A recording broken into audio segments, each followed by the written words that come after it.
नमस्कार। निखिल ज्योतिष केंद्र में मैं पंडित श्री ज्ञान रंजन दर्जी आपका हार्दिक स्वागत करता हूं।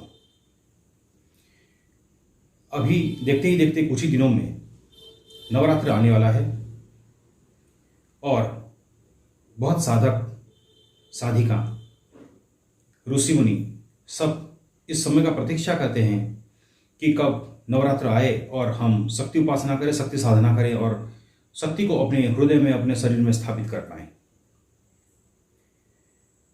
आज के विषय में मैं 10 महाविद्या का जो कालीकुल चक्र में पंचम क्रम में जो देवी आती है, माँ भगवती छिन्नमस्ता, उनके बारे में और उनके साधना के बारे में कुछ बताने जा रहा हूँ।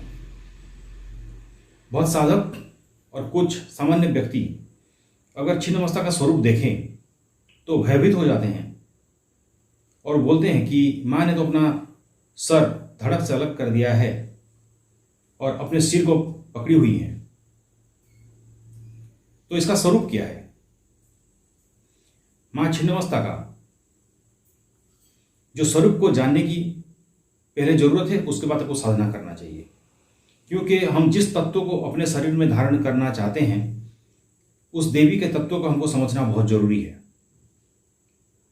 सप्तशती चंडी में जितने भी असुरगण थे और उनको प्रहार करने के लिए जितने चंडी, चामुंडा ये सब आगे बढ़ गए, तब उन शत्रुओं का रक्त पीते हुए भी उनका पिपासा दूर नहीं हुआ।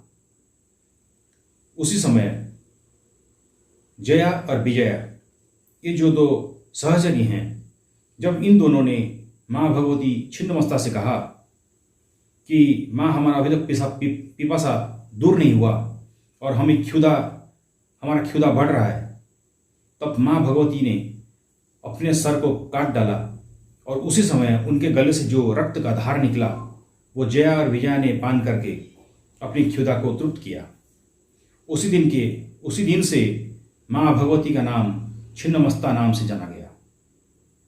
छिन्नमस्ता का ध्यान हम अपने शरीर में जोनी चक्र में मणिपुर चक्र जो कि अग्नि तत्व कारक है, उसी जगह पे हम उनका ध्यान करते हैं और वो छिन्नमस्ता शत्रु संहारिणी देवी है, ज्ञान प्रदायिनी देवी है, जो स्वयं सरस्वती है और उनका जो मंत्र है वो 16 कला 16 बीज युक्त मंत्र है।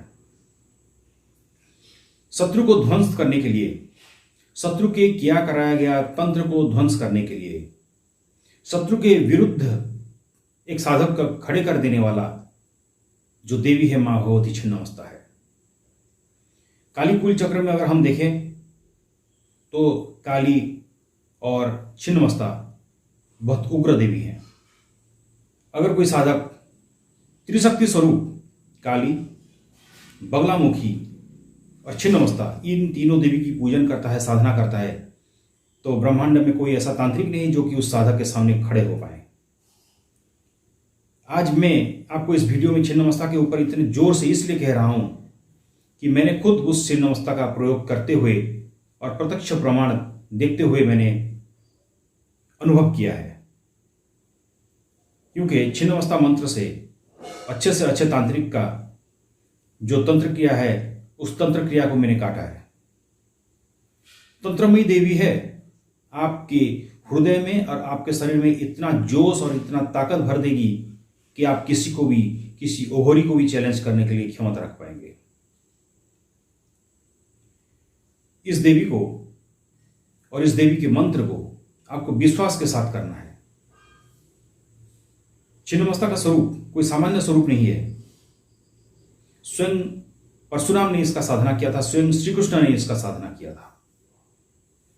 स्वयं श्री कृष्ण जी ने जब साधना किया था तब एक ही बार में सहस्र जगह पे अपने सशरीर खड़े हो पाए थे। जब यह साधना होता है तब साधक के कंठ में विशुद्ध चक्र में स्वयं सरस्वती का वास होता है और वो किसी को आशीर्वाद देने का ताकत पा लेता है। छिन्नमस्ता एक ऐसी देवी है जिसका स्वरूप में आप घुस जाएं, जिस तत्व को अगर आप अपने शरीर में धारण भी कर लें तो आपका ईड़ा नाड़ी, पिंगल नाड़ी, सुषुम्ना नाड़ी ये जागृत होने लगता है और कुंडलिनी जागृत हो जाता है। इसका मतलब यह है कि आप अपनी कुंडलिनी को ऊर्ध्वधृत कर सकते हैं और इस सप्त चक्र में आप घुस सकते हैं, जो कि आपके सप्त शरीर को आप पहचान सकते हैं। क्योंकि तंत्र को पहचानने के लिए खुद को आपको पहले पहचानना जरूरी है। ये ब्रह्मांडीय स्वरूप, अकल्पनीय स्वरूप, सहस्त्र सूर्य के तेज भांति के स्वरूप, सहस्त्र चंद्र के तेज की भांति के स्वरूप इस दैवीय स्वरूप होता है। इस छोटे से बुद्धि में और छोटे से दो चक्षुओं में हम इसको देख नहीं सकते, क्योंकि उस स्वरूप को देखने के लिए दिव्य शक्ति चाहिए, जैसे कि स्वयं श्री कृष्ण ने अर्जुन को दिया था और अर्जुन श्री कृष्ण जी का, स्वयं नारायण का वो दिव्य स्वरूप, दिव्य दर्शन कर पाए थे। तो इस स्वरूप को धारण करने के लिए, इस तत्व को धारण करने के लिए आपको आज्ञा चक्र जागृत करने के लिए महाविद्या छिन्नमस्ता का साधना करके आपको आज्ञा चक्र जागृत करना पड़ेगा। तब जाके माँ भगवती का आप दर्शन कर सकते हैं, उनका आभास पा सकते हैं और देवी शक्ति आपके सामने, आपके पास रहे, हर समय रहे, इसको अनुभव भी कर सकते हैं। कोई तंत्र क्रिया आपके ऊपर काम नहीं करेगा जब तक आप माँ भगवती छिन्नमस्ता का पूजन कर रहे हैं या छिन्नमस्ता मंत्र का साधना कर रहे हैं। किसी के पास में, किसी के तांत्रिक के पास में ऐसा कोई दैवीय शक्ति, ऐसा कोई कुछ नहीं हो पाएगा जो आपके ऊपर तंत्र प्रहार कर पाए। अगर कर भी दिया तो आपके पास वो क्षमता होगा जो आप उसके ऊपर प्रहार कर पाएंगे, चैलेंज के साथ प्रहार कर पाएंगे। आपको दशहरा, नवरात्रि, शरद नवरात्रि प्रतिपदा से नवमी तक मां भगवती छिन्नमस्ता का 11 माला मंत्र जप 9 दिन तक करना है। इसको आप छिन्नमस्ता यंत्र आपके सामने स्थापित कर लीजिए और काले हकीक का माला, इसमें आप मंत्र जप शुरू कीजिए, संक्षिप्त पूजन कर लीजिए। पहले अपने गुरु का पूजन कीजिए, फिर गणेश का पूजन, भैरव पूजन और फिर छिन्नमस्ता का पूजन करके माँ भगवती छिन्नमस्ता का मंत्र आपको 11 माला 9 दिन तक करना है। 9 दिन के बाद दशांश हवन या शतांश हवन आप कर लीजिए।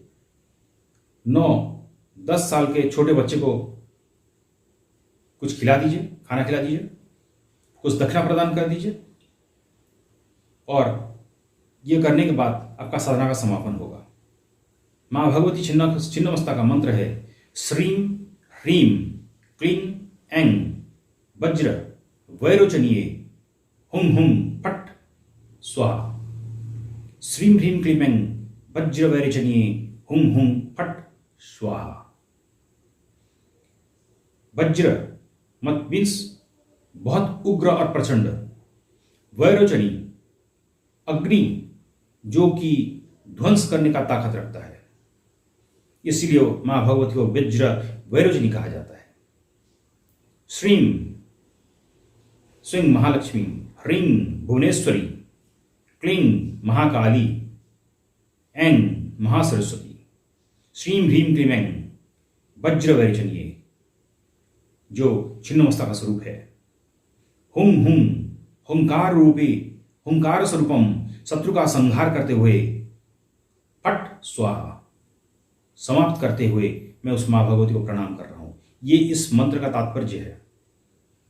और ये 16 कला में 16 बीज मंत्र में आप हर बीज मंत्र का आपका इफेक्ट आपको पता चलेगा और कुंडलिनी आपका जागृत होना शुरू हो जाएगा।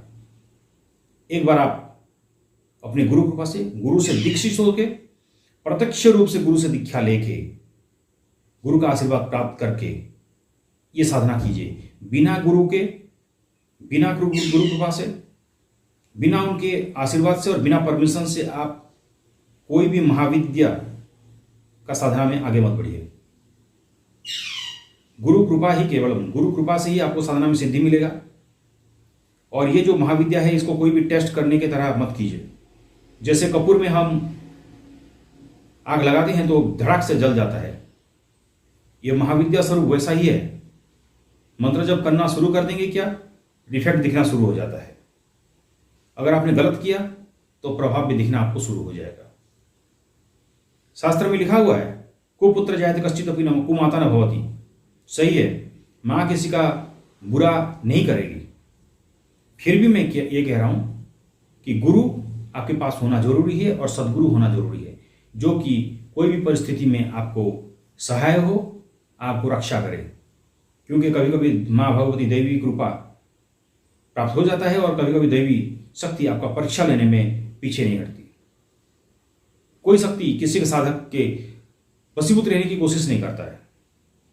इसीलिए आप गुरु कृपा से, गुरु आशीर्वाद से, किसी योग्य व्यक्ति से जो कि साधना को किया हो और उस देवी शक्ति का खुद अनुभव किया हो, उनके सानिध्य में बैठ के दीक्षा लेके आप साधना में आगे बढ़िए। अगर ये वीडियो आपको पसंद लगे तो इसको लाइक, सब्सक्राइब कीजिए। इसी के साथ मैं विदाई लेता हूं। नमस्कार।